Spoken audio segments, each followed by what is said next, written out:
किसानों को लेकर के आप लोगों ने जो प्रस्ताव रखे थे उन्होंने उसको नामंजूर कर दिया, उसके बाद वो दिल्ली की तरफ आने के लिए कह रहे हैं। सरकार का अब आगे का कदम क्या है इसको लेकर? सबसे पहले तो मैं किसान संगठनों के और ऐसे सभी के जो इस समय इससे जुड़े हुए हैं उनसे अपील करूंगा कि किसी भी ऐसे जिसको हमने संवाद से समाधान की तरफ ले जाना है उसमें शांति और वार्ता लगातार जारी रखते हुए हमें आगे बढ़ना चाहिए। देश के लोग भी शांति चाहते हैं, हम सब शांति चाहते हैं और सभी खुशहाली के लिए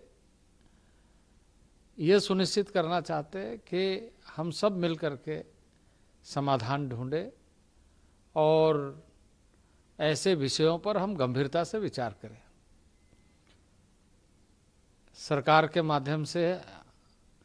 हमने कोशिश किया कि लगातार वार्ता को जारी रखते हुए हम आगे बढ़ाएं और कुछ प्रस्ताव पर बातचीत हुई और उसमें जो आज समाचार प्राप्त हुआ कि उस प्रस्ताव से वो सहमत नहीं है। पर ये बातचीत, ये वार्ता, ये संवाद हमारा जारी रहना चाहिए और शांतिपूर्ण ढंग से हमें इसका समाधान ढूंढना चाहिए। मैं अपील करूंगा वैसे सभी संगठनों से जो इस तरह की बातों को और इस तरह के माहौल को जिससे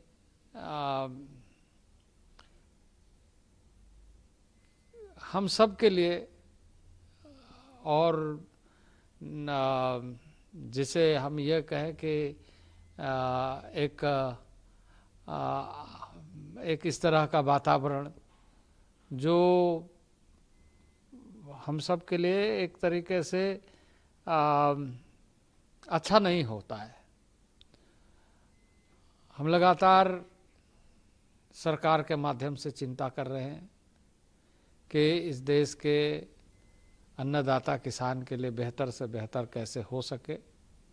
सबकी अपनी सोच है, सबकी अपनी विषय है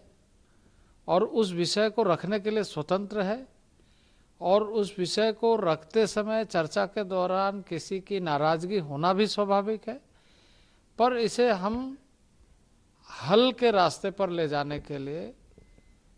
लगातार ये कोशिश करना चाहिए कि हमारा संवाद बना रहे, हमारी बातचीत का दौर जारी रहे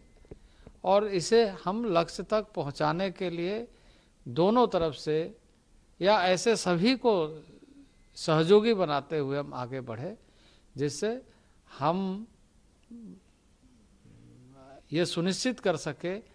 कि सभी के हितों की चिंता हो रही है। सर, जब बातचीत के टेबल पर आप लोग बैठते हैं तो कई बार लगता है कि सहमति बन गई है जब बाहर निकल के बातचीत, लेकिन एक दो दिन का समय जैसे बीतता है तो किसान संगठन कहते हैं कि हम खारिज कर रहे हैं सरकार का प्रोग्राम। तो ऐसा लगता है कि आगे भी आप बातचीत के लिए तैयार है? अगली चार दौर की बात हो चुकी है। देखिए ऐसा है, हम अच्छा करना चाहते हैं और अच्छा के लिए कई सुझाव आ सकते हैं और अच्छे सुझाव का हम हमेशा स्वागत करते हैं, लेकिन उन सुझावों को हम कैसे ये ध्यान में रखते हुए कि वो सुझाव सबके लिए हितकारी कैसे हो, इसके लिए रास्ता निकालने का एकमात्र जो सबसे बड़ी ताकत है लोकतंत्र में वो संवाद का। उसके माध्यम से और मैं कहूँगा कि मैं जैसे पहले हमने बातचीत किया है, समाधान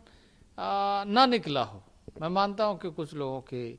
इसमें सहमति नहीं है, नाराजगी है या कुछ भी हो, लेकिन हमें इसमें संयमता के साथ इस बात को ध्यान में रखते हुए कि हम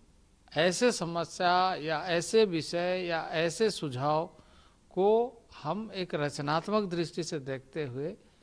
हम ध्यान में रखें और कोशिश ये करें। और हम जब इसमें लगातार इस तरीके से चर्चा करेंगे तो आगे हम बढ़ेंगे। क्योंकि हमारी लोकतांत्रिक ताकत यही है कि हम अपने विषयों को सही ढंग से रखते हुए हम उस पर लगातार संवाद बनाए रखें। तो मैं अपील करूंगा सभी लोगों से कि वो ऐसे समय पर संयमता से काम लेकर हम अपनी वार्ता को जारी रखें और इस जो विषय जिसको हमारे भाइयों ने उठाया है उसका समाधान करें। आप लोग गंभीर है उसके लिए, लेकिन सरकार है दिल्ली की तरफ आने के लिए तैयार है 5वें दर की बातचीत के लिए, क्या बातचीत चल रही है? देखिए ऐसा है, मैं यही अपील करता हूँ कि फिर हम लोग बैठेंगे, फिर चर्चा करेंगे और एक बार में समाधान नहीं होता, कई बार बैठना पड़ता है, कई बार बैठ करके हम चर्चा करने के लिए तैयार हैं।